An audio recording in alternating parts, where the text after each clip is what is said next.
শংকৰ আজানৰ অসম বুলি পৰিচিত। আজি কিছুমানে আজান ফকীৰ চাহাবৰ অস্তিত্বক নৎসাত কৰি আছে। দুৰ্ভাগ্য, এইটো আমাৰ কাৰণে, জাতিৰ কাৰণে তেনেকুৱা হ'ব নালাগিছিল। এইটো কাণ্ড নহয়। আমি অতি সন্মানেৰে আমি শ্ৰদ্ধা কৰোঁ শংকৰদেৱ গুৰুজনাক, আমি শ্ৰদ্ধা কৰোঁ তেখেতক। আমি মাধৱদেৱ অসমৰ এজন সাধক, শংকৰদেৱৰ শিষ্য মাধৱদেৱক আমি শ্ৰদ্ধাৰে তেখেতক স্মৰণ কৰোঁ। লগে লগে যদি আজান পীৰ চাহাবক আমি শ্ৰদ্ধা জ্ঞাপন কৰোঁ, তাততো কোনো আপত্তি থাকিব নালাগে। আৰু যুগ যুগৰ পৰা অসমৰ বিভিন্ন জাতি জনগোষ্ঠীৰ মানুহে শংকৰ আজানৰ ৰাজ্য বুলি, দেশ বুলি কৈ সম্প্ৰীতিৰ কথা কৈ আহিছে। কিন্তু আজি আমি লক্ষ্য কৰিছোঁ ৰাজ্যৰ মুৰব্বীৰ পৰা আৰম্ভ কৰি বিভিন্নজনে আজি আজান পীৰ চাহাবৰ বা বাঘ হাজৰিকাৰ অস্তিত্বক নৎসাত কৰি আছে। কিন্তু নৎসাত কৰিব নোৱাৰে। হিষ্ট্ৰী আপুনি মুচিব নোৱাৰে। আপোনালোকে মিটি যাব, কিন্তু যিটো হিষ্ট্ৰী বুৰঞ্জীক আপোনালোকে মিটাব নোৱাৰে। হয়, বুৰঞ্জীত এইটো লিপিবদ্ধ হ'ব যে কিছুমান ব্যক্তি নিজৰ ন্যস্ত স্বাৰ্থ সিদ্ধিৰ কাৰণে, হাতাম পুৰুষে ঐক্য সংহতি বিনষ্ট কৰাৰ কাৰণে আজান ফকীৰৰ অস্তিত্বক অস্বীকাৰ কৰে। এই কথা বুৰঞ্জীয়ে লিপিবদ্ধ কৰিব খালি আপোনাৰ এবচেঞ্চত।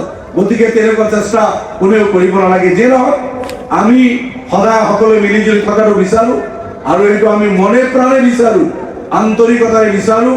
গতিকে অসমত আমাৰ যিটো ভাতৃত্ববোধ আছিল এইটো অটুট থাকক, সেইটো আমি কামনা কৰোঁ। তাৰ কাৰণে আমি এজনে আনজনৰ প্ৰতি শ্ৰদ্ধাশীল হ'ব লাগিব। এটা জনগোষ্ঠী আন এটা জনগোষ্ঠীৰ মনীষীসকলৰ প্ৰতি আমি শ্ৰদ্ধাশীল হ'ব লাগিব। গতিকে আমাৰ ফালৰ পৰা যাতে কোনো ত্ৰুটি নহয়, তাৰ কাৰণে আমাৰ মানে ভাইসকলক মই অনুৰোধ কৰিছোঁ। যে নহওক, মই শেষ কৰিম।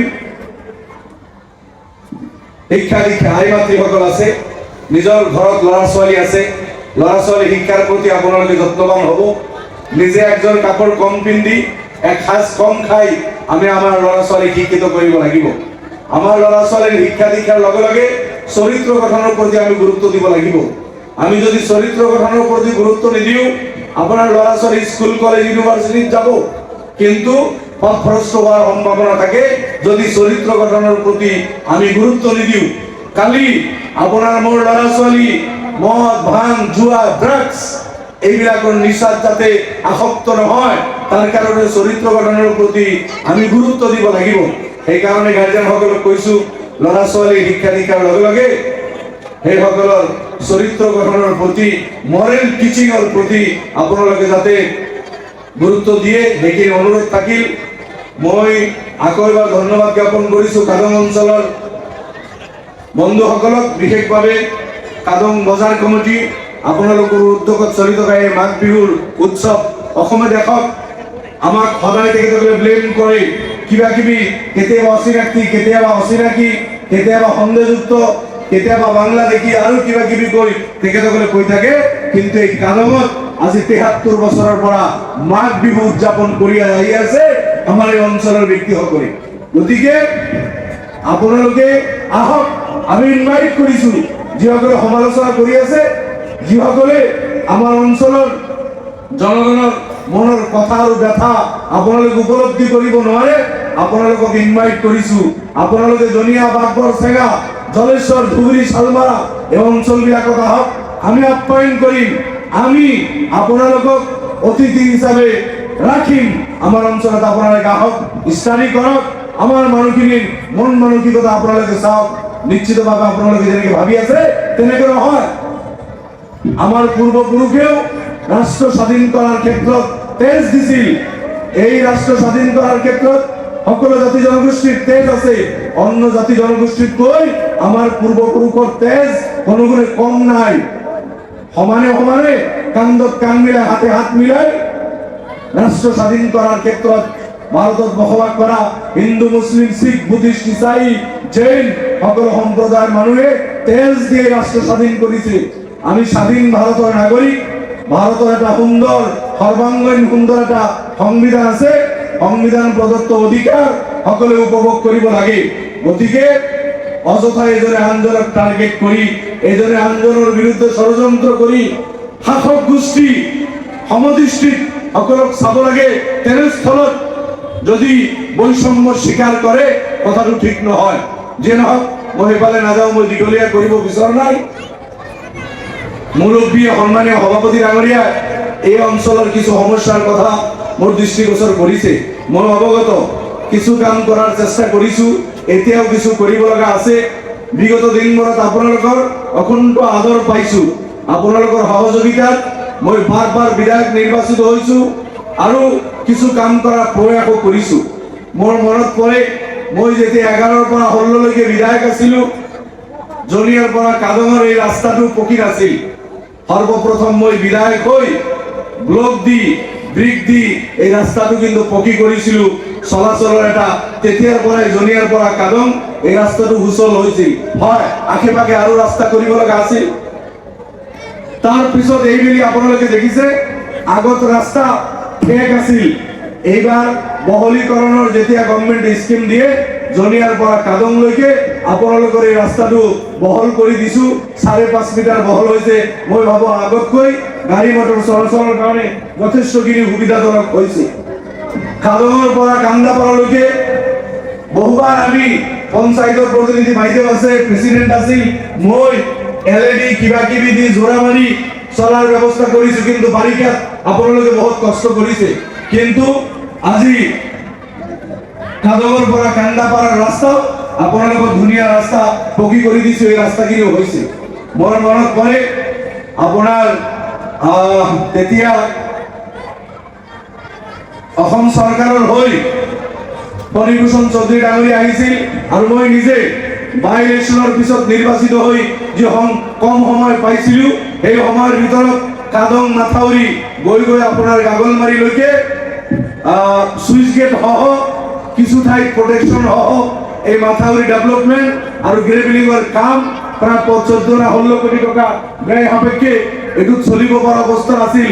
এটু কিন্তু মোটামুটিভাৱে এটা চলাৰ ব্যৱস্থা কৰা হৈছে। হয়, এই ৰাস্তাটো পকী কৰিব লাগিব, তাৰ কাৰণেও আমাৰ চিন্তা আছে।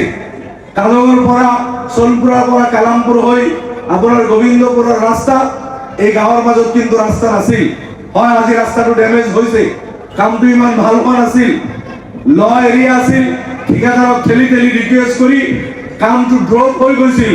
কিন্তু প্ৰাইম মিনিষ্টাৰ গ্ৰাম সড়ক যোজনা আপোনাৰ মই বাই ইলেকশ্যনত নিৰ্বাচিত হোৱাৰ পিছত ঠিকাদাৰ ৰঞ্জু দা পাৰ্চনেলি ৰিকুৱেষ্ট কৰিছে, দাদা ৰাস্তাটো ড্ৰপ হৈ যাব, লাভ লছৰ কথা নাই, আপোনালোকে আমাৰ জিলাৰ মানুহ, অনুন্নত অঞ্চল, গতিকে এই ৰাস্তাটোৰ কাম কৰিব লাগে।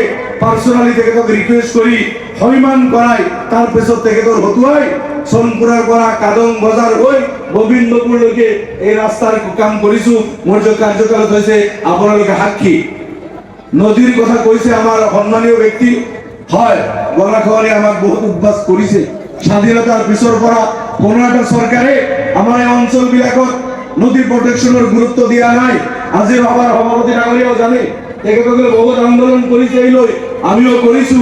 কিন্তু স্বাধীনতাৰ পিছত ব্ৰহ্মপুত্ৰ বেকী আৰু বহু নদীয়ে বহুত মানুহৰ ঘৰ বাৰী উদ্বাস কৰিলে। ৱৰ্ল্ড বেংকৰ এটা স্কিম লৈ আমি বহুত যুঁজি, মই অকলে নহয়, আমি কেইবাজন বিধায়ক মিলি যুঁজি সিৰাজুদ্দিন আজমল সাহেব তেতিয়া MP আছিল, দিল্লীত গৈও ৱাটাৰ ৰিচোৰ্চ মন্ত্ৰী তেতিয়া উমা ভাৰতী আছিল, তেখেতক লগ কৰিছো। বহুবাৰ এই লৈ শ্বিলং গৈছো আমি, ব্ৰহ্মপুত্ৰ বোৰ্ড আছিল আগত, তাৰ পিছত ৱাটাৰ ৰিচোৰ্চ হল। এইবিলাক কৰি ৱৰ্ল্ড বেংকৰ সেই প্ৰজেক্টটো চেংচন হৈ এতিয়া ফাৰ্ষ্ট ফেজত সোৱাপুৰলৈকে কাম হৈছে। আপোনালোকে দেখিছে জনিয়া সমষ্টিৰ আমাৰ সোৱাপুৰ আমগুৰি এই অঞ্চলত গলাইপাতাৰ কাউৰজাহি বৰডাঙা চলচলীয়া ডাউকমাৰী এই অঞ্চলবিলাকত প্ৰটেকশ্যনৰ ফাৰ্ষ্ট ফেজত কাম হৈছে। ছেকেণ্ড ফেজত সোৱাপুৰৰ পৰা বয়নগুৰিলৈকে আপোনাৰ এই এৰিয়াবিলাক আছে আৰু মই বিধানসভাত বহুবাৰ উত্থাপন কৰিছো। কিছুমান পয়েন্ট আছে, গোবিন্দপুৰ, চাঁদপুৰ, সোনাপুৰ, জাউৰিবাৰী, চিকনি, ময়নপুৰী আদি কৰি, কিন্তু কিছুমান পয়েন্ট নাই যিবিলাকত গৰাখহনীয়া হৈছে। মই মন্ত্ৰী ডাঙৰীয়াক এই কথা অৱগত কৰিছো যে আপোনালোকে নতুন সাৰ্ভে কৰি নতুন নতুন কৈ যে ভাগিছে এই অঞ্চলবিলাকো অন্তৰ্ভুক্ত কৰি এইবিলাকো যাতে আমাৰ এই কালামপুৰ কালং এইটো পাৰ্ট যিটো আপোনাৰ আছে যি গৰাখন আছে এইবিলাকো ইনক্লুড কৰিব লাগে বুলি গাঁৱৰ নাম লৈ লৈ বিধানসভাত উত্থাপন কৰি চৰকাৰক দাবী জনাইছো। আশাবাদী অনাগত দিনত যিখিনি কাম হ'ব তাতে এইবিলাক ইনক্লুড কৰাব পাৰি।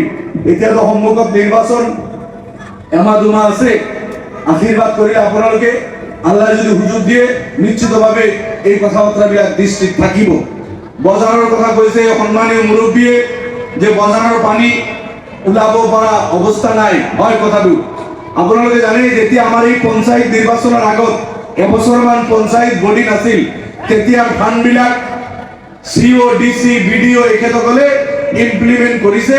আমি বিধায়কসকল সদস্য আছিলো, আমাৰ পৰা পৰামৰ্শ লৈছিল, আমি স্কিমবিলাক পৰামৰ্শ কৰি সেই গ্যাপ পিৰিয়ডত যিবিলাক কাম আছিল ডিপাৰ্টমেণ্টে কৰাইছে আমি স্কিমৰ পৰামৰ্শ দিছিলো। আপোনালোকে শুনি ভাল পাব, মুৰব্বী উত্থাপন কৰা দাবীটো কাদং বজাৰ মই সন্নিবিষ্ট কৰিছিলো 7 লাখ টকা স্যাংশন হয়েছে কাদং বজাৰৰ ড্ৰেইনৰ কাৰণে। ফিশ মাৰ্কেটেৰ পৰা সবজি মাৰ্কেটলৈকে এই বজাৰৰ ব্ৰিক ইত্যাদি ড্ৰেন হ'ব আপোনালোকৰ পানী নিষ্কাশন কৰাৰ কাৰণে। ইতিমধ্যে 7 লাখ টকা বহুদিন আগতে স্যাংশন। অলপ এই যে নতুন পঞ্চায়ত ইলেকশন হল এইবিলাক খেলি মেলিৰ কাৰণে বস্তুটো অলপ পিছ পৰিছিল। আকৌ কনষ্ট্ৰাকশন কমিটি হৈছে, ফাইনাল কমিটি মই এক সপ্তাহৰ ভিতৰত আহি আপোনালোকৰ এই ড্ৰেইনটো মই নিজে উদ্বোধন কৰিম। মই লগত থাকি মুৰব্বীসকলক অনুৰোধ কৰিছো আপোনালোকে থাকি কেনেকে ড্ৰেইন কৰিব লাগে বজাৰৰ সেই কামখিনি কৰি ল'ব। 7 লাখ টকা এটা ভাল এমাউণ্ট এইখিনি কাদং বজাৰৰ ড্ৰেইনৰ কাৰণে স্যাংশন হৈছে। যে নহওক মই আৰু দীঘলীয়া নকৰো, ইয়াৰ পিছত আৰু সমস্যা আছে, একেবাৰে সব সমাধান কৰা সম্ভৱ নহয়। বেকি ব্ৰিজৰ কথা কৈছে ইব্ৰাহিম ভাই কৈ গৈছে, এইটো আমাৰ বৃহত্তৰ অঞ্চল, অকল জনীয়া সমষ্টি নহয়। বঙাইগাঁও একেবাৰে ধুবুৰীৰ পৰা মানুহ বৰপাৰা এইফালে যাতায়াত। দুৰ্ভাগ্য দলঙৰ খুঁটিবিলাক বহি গৈছে, বেছি দিন হোৱা নাই, মাত্ৰ 12 বছৰ হৈছে দলং হোৱা। সৰ্বগৰ যিটো বেকি ব্ৰিজ আমাৰ জন্মৰ আগৰ পৰা সেইটো বহি নাযায়। ৰেল লাইনৰ ওপৰত ব্ৰিজ আছে, ডেইলি 10-15-20টা ৰেল যায়, সেইটো বহি যোৱা নাই। কিন্তু আমাৰ ইয়াত ডাঙৰ গাড়ীও নচলে, গৰাখহনীয়াৰ কাৰণে মাত্ৰ সৰু গাড়ী চলি আছিল। এই বেকিৰ ব্ৰিজৰ পোষ্টটো বহি গ'ল। কিহৰ কাৰণে বহিল? মই মুখ্যমন্ত্ৰী ডাঙৰীয়াৰ ওচৰত পত্ৰ লিখিছো যে এইটো ইনকুৱাৰী কৰিব লাগে, কি কাৰণত কি দুখত এই ব্ৰিজটো এনেকুৱা হ'ব পাৰিলে, 12 বছৰতে এটা ব্ৰিজ কেনেকে কলাপস হ'ব পাৰে। আপোনালোকে জানে মই বিধানসভাত যেতিয়া ব্ৰিজটো বেয়া হয় লগে লগে মই ডিপাৰ্টমেন্টৰ লগত যোগাযোগ কৰি পিছদিনা আহি বৰপেটাৰ ইঞ্জিনিয়াৰ চিফ ইঞ্জিনিয়াৰ গুৱাহাটীৰ পৰা তেখেতসকলক এক্সপাৰ্ট টিম মাতি আনি এইবিলাক দেখাই যুদ্ধকালীনভাৱে মানুহৰ যাতে চলাৰ ব্যৱস্থা হয় সেই কথাখিনি অনুৰোধ কৰো। পিছত তেখেতসকলে ডিষ্ট্ৰিক্টত মিটিং বহে, এজন ঠিকাদাৰ মই তেখেতক কৈ দিছিলো যে আপুনি কাম কৰক, স্যাংশনৰ কাৰণে মই চেষ্টা কৰিম, কাৰণ কাম স্যাংশন নাছিল। তেখেতে কয় স্যাৰ 1 কোটি টকাৰ কাম মই কেনেকে ৰিস্ক লৈ কৰিম যদি স্যাংশন নহয়, সন্মুখত ইলেকশন। মই কৈছিলো যে বেকিৰ প্ৰটেকশন এই যে যোৱা 3 বছৰত ভাঙে যুদ্ধকালীনভাৱে তাতে কৰাও। পিছু হাজৰিকাকো মাতি আনিছো, সেইবিলাকতো 2বাৰ আপুনি 1.5 কোটি টকাৰ কাম কৰিছে, স্যাংশনটো নাছিল। এডভান্স কাম কৰাইছো, পিছত যোগাযোগ কৰি প্ৰায় 3 কোটি টকা তাতে স্যাংশন কৰাই দিছো। এই বেলিও আপুনি কাম কৰক, ভয় কৰিব নালাগে, মানুহৰ কষ্ট হৈছে। সোনকালে ব্ৰিজৰ পোষ্ট কেইটা জাম কৰি কমসে কম বাইক চলাৰ ব্যৱস্থা কৰক। তাৰ পিছত এইজন ঠিকাদাৰক দি ডিপাৰ্টমেন্টে বখৰবাগ দি কাম কৰে, বখৰুদ্দিনে কাম কৰে আৰু বাইক আৰু মানুহ খোজকাঢ়ি চলাৰ এটা ব্যৱস্থা কৰি দিও। তাৰ পিছতো মই ক্ষান্ত হোৱা নাই। 4 চকীয়া কেতিয়া চলিব বিধানসভাত প্ৰশ্ন উত্থাপন কৰিছো। চন্দ্ৰমোহন পাটোৱাৰী উত্তৰ দিছে যে আপোনাৰ এইটো কৰি দিলে হৈ গ'ল, কিন্তু মই তেখেতৰ কথাত আশ্বস্ত হোৱা নাই। কৈ দিলেই নহয়, মই সেই বিধানসভাতে এইটো নৱেম্বৰ মাহৰ 27 তাৰিখ আছিল, মই মুখ্যমন্ত্ৰীক পত্ৰ লিখি বুজালো স্যাৰ এই ব্ৰিজটো এনেকুৱা হৈ গৈছে। মুখ্যমন্ত্ৰীৰ লগে লগে চিফ ইঞ্জিনিয়াৰৰ ওচৰত মোৰ লেটাৰটো ৰেফাৰ কৰি লিখি দিলে যে ব্ৰিজটো কিয় কলাপস হ'ল এই বিষয়ে ইনকুৱাৰী কৰক আৰু ব্ৰিজটো ৰেষ্টৰ দা ব্ৰিজটো সুচল কৰক, চলাচলৰ ব্যৱস্থা কৰক। এই দুটা অৰ্ডাৰ মুখ্যমন্ত্ৰী মোৰ লেটাৰত দিছে এই লেটাৰ সোশ্যাল মিডিয়াত আছে আপোনালোকে চাই ল'ব। যোৱা 3 মাহৰ পৰা অহৰহ চেষ্টা কৰি এতিয়া তেখেতসকলে কাম কৰিম বুলি কৈ আছে। 3,23,00,000 টকাৰ এষ্টিমেট এটা বনাই একেবাৰে ফাইনেল ষ্টেজত আছে। এতিয়া তেখেতসকলে কাম কৰিব বুলি মোক আশ্বাস দি আছে যে ফেব্ৰুৱাৰীৰ পৰা কাম কৰিম, চেষ্টা কৰি আছো। যিয়ে নহওক মই আপোনালোকৰ বিধায়ক, এইটো ডাঙৰ এটা সমস্যা, সকলোৰে সমস্যা। মই বিধায়ক হিচাপে সক্ষম, মই চেষ্টা কৰি আছো। মুখ্যমন্ত্ৰীক লগ ধৰিছো, তেখেতে PWD মন্ত্ৰী, মই আশাবাদী এইটো সুচল হ'ব, যাতায়াতৰ ব্যৱস্থা হ'ব। এইখিনি সমস্যাৰ কথা ক'লো। সদশেষত আকৌ সকলোলৈ মাঘ বিহুৰ শুভেচ্ছা জ্ঞাপন কৰিছো। আমাৰ এই কাদঙৰ মঞ্চৰ পৰা গোটেই অসমবাসীক এই ভোগালী বিহুৰ মাঘ বিহুৰ ওলগ জনাইছো, শুভেচ্ছা জ্ঞাপন কৰিছো, সবকে ইনভাইট কৰিছো। আপোনালোকে আহক আমাৰ জনীয়া কাদংলৈ। 73 বছৰৰ পৰা এখেতসকলে মাঘ বিহু উদযাপন কৰিছে আৰু কোনো জুৱা ভাং একো কাম চলি থকা নাই। ধুনীয়াকৈ এই পৰিচালনা কৰাৰ কাৰণে উদযাপন সমিতি, যুৱ বন্ধুসকল, বজাৰ কমিটি সকলক বহুত বহুত ধন্যবাদ জ্ঞাপন কৰি মই মোৰ বক্তব্য সামৰিছো। ধন্যবাদ। Thank U.